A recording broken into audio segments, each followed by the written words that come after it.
Hello everyone, welcome to this session. Those who are following up with the sessions from beginning to this is going to be the fourth session video for them.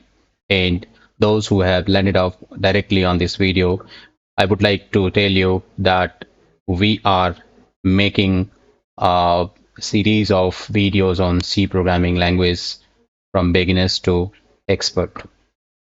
In this video, we are going to talk about programming constructs and constant in C programming language.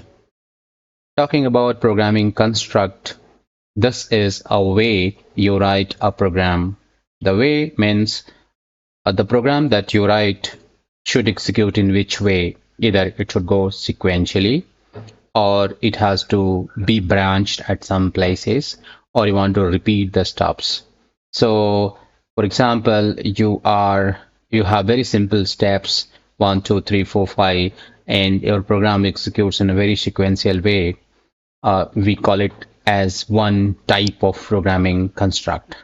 And let's say you are going to write a program which makes some decisions based on which it performs task A or task B, then this is called a selection way. And if you have been asked to do completely a repetitive task so many times that you write a third category of program, and this type is called iteration. So in this programming language and programs can exist in three different ways. Number one is your sequential, which we already talked about. Number two is selection, in which you make decisions. The selection constructs in C programming are achieved through if else and switch case default. We will be talking about these two in detail in coming videos, in coming sessions. And likewise, if you are talking about iteration construct, this is achieved through loops, and there are many loops in C programming language. So sequential construct, if we try to understand in detail, there is a person that he's moving on a sequence in a way, another he's a single way to go, and he doesn't have to take left or right based on some condition. So you can say that the program flows in a simple fashion, maybe from top to bottom, or maybe from left to right, and it goes sequentially, and there is no change on the sequence based on some condition. So this kind of programming would be called construct would be called as sequential construct. Notice this example. We have uh, line number 5, wherein we are declaring three variables. Line number 6, we are taking the first number. Line 7, we are taking the first number. Line 9, we are taking the second number. Line 10, we are actually adding those two numbers. And line 11, we are displaying this values that we have calculated the sum of these two values. So you see here is that the program executes in a very sequential way. There is no branching as such or no conditional based movement of the program flow. So this category of programming would be categorized as sequential programs. Talking about the situation here, we are talking about selection programs. So this man is going as usual, but at some place he find two ways to go. Either the one way goes to city and the other way goes to beach. This man now has to decide what path he has to take, whether he has to go to city or he has to go to the beach. It depends on the condition. So it depends on the situation there, and depends on what his priorities are. Let's say his priorities are going towards city, so he will take this path. Or if his priorities are to going towards beach, then he will take this path. Unlike the previous program wherein the man is going in the same way, in that there is no direction change or nothing, this guy has to decide the path here. So this is called a selection. I mean, he has to do a kind of selection based on the some condition. It's as simple as it is that I have given you two things. In one hand of yours is contains a small mobile, and the other hand contains, let's say, a laptop. And then I'm asking which one is heavier. Then what will you do? You will basically balance both of them, keeping on your palm, and then you'll right away say that, hey, this laptop is a heavier stuff. So telling of yours is which one is heavier depends on the situation, condition, which you judged by balancing those two. Okay. Likewise, we write some programs in which we go to this path or that path based on some condition. This is called a selection kind of programs. Hope this makes sense and I could clear the concepts to you. So the simple program here, you see that I have taken the first number, I've taken the second number, and then I am comparing. If the first value is greater than second value, then come to this place. Otherwise, come to this place. So coming to this area, or this area, depends upon the value that you have entered. Let's say you have entered 5 in val 1 and 6 in val 2. So what will happen? It will compare here. Is 5 greater than 6? No. So it will come in else. So you see here your program executed in a sequential way up till this, but after this it went either this area or that area depending upon the condition, and that's where we are calling it as a selection construct type of programming. Make sense? All right. So the selection programming can also be understood. I have an apple and I have a condition. If it is an apple, then I'll eat. Otherwise, I will don't eat. So it checks here and it checks if it is apple, then it comes to eating. But let's say I'm taking a banana and I'm going to say whether it will be eaten or not. So it checks here. Is it an apple? No. So it will come here. So the banana comes here. So the fruit started as it is from here, but it came this way or this way. Either it came this way or it came this way, depended upon the situation, the condition, and that's where we call it a selection kind of program. The third thing is iteration. Let's say, for example, you now at this stage wherein you have started writing smaller programs. I have asked you to write your name 10 times and display it. So what will you do? You'll write printf in C programming. You'll write printf your name, printf your name, printf your name, and likewise you have to print it 5 times. Yeah. Let's say I am asking you to do it for 100 times. So what will you do? You'll copy paste 100 times. Your program will become large. So many lines of code in your program.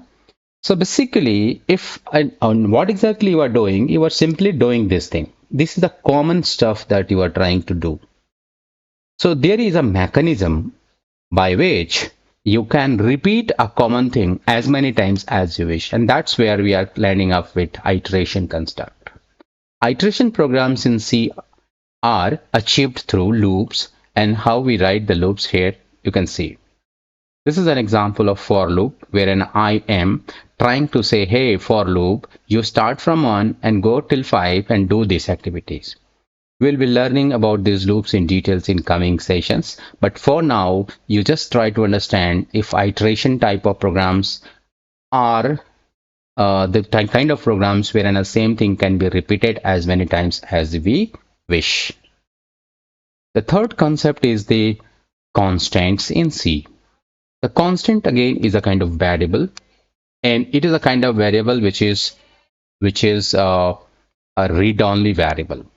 So read-only means you can create a variable and then assign a value, and this value cannot be changed afterwards in program.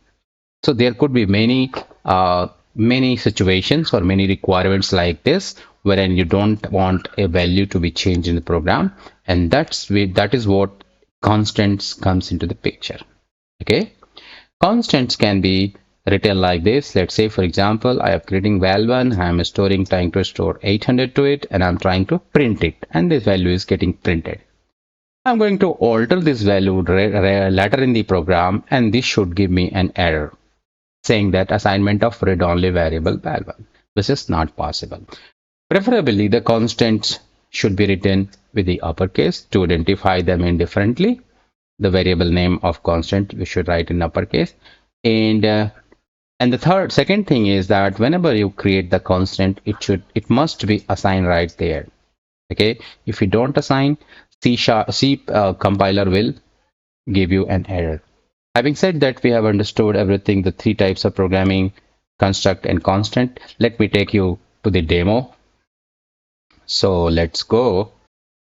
I'm right here in Google Chrome, and we are using GDB online editor. So I have saved it for you to make this video quick, opening this.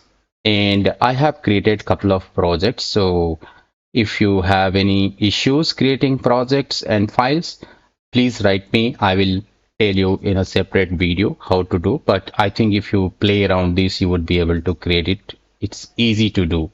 So I have created a couple of programs for you, which I am going to open. So you see these programs are already there. So first thing is I'm going to show you with the sequential construct. You see that program is running in a sequential way. So this is the first line at 6, and these all will run like this. I'm running this, so it will ask for the first number first. So it came here. I entered the first number. Then it asked here, so it came from here to here. Then I entered the second number, and then it came here. It showed the result. So you saw that this is running in a very sequential way. Coming to the next example, this is an example of selection construct. I am entering two values, first and second, and then I'm trying to compare those. So I'm entering this, let's say 7, and in second value, let's say 9. So now it will compare. If 7 is greater than 9, is it true? No. So it will not come here, but it will come here. So what should it display? It should display this. The second number is greater. So let me check what is displaying. It's obviously displaying the second number is greater. All right. Seeing, let's get into your third iteration construct. So here is the iteration construct example. For now, let me comment out this. So I have a multi-line comment. So we can write this comment like this and write this. Let's run this. It will print CodeWithAbby 5 times. So it printed CodeWithAbby 5 times. But I don't want to do this. I just wanted to check if I can do it using iteration construct or using loops in C. So what I can do, I have another section of code here. I am uncommenting this, and see the loop runs from 1 and to 5. It's running 5 times, and it will do the same stuff here. You can see 5 times. Not only this, just increase the value to, let's say, 25, also 25, and it will run 25 times. So it's as easy as it is to do, right? So we will be talking about in details in coming sessions, but yes, for now, this is an example of iteration construct. Going for the next is the quick and last is constants. So I am just trying to create a constant here. So let's say we know that constant best practice is to be uppercase. So let's just see, it is 1980 is getting displayed. Now let me reassign the value and see how it behaves. So see, it is saying assignment of read-only variable, so it is an error for you. Hope what we discussed today is now clear to you. You are well aware now about the three things, three programming constructs: selection, sequential, and iteration, as well as you are now good with the concepts of constant in C. Hope to see you in next video. Goodbye.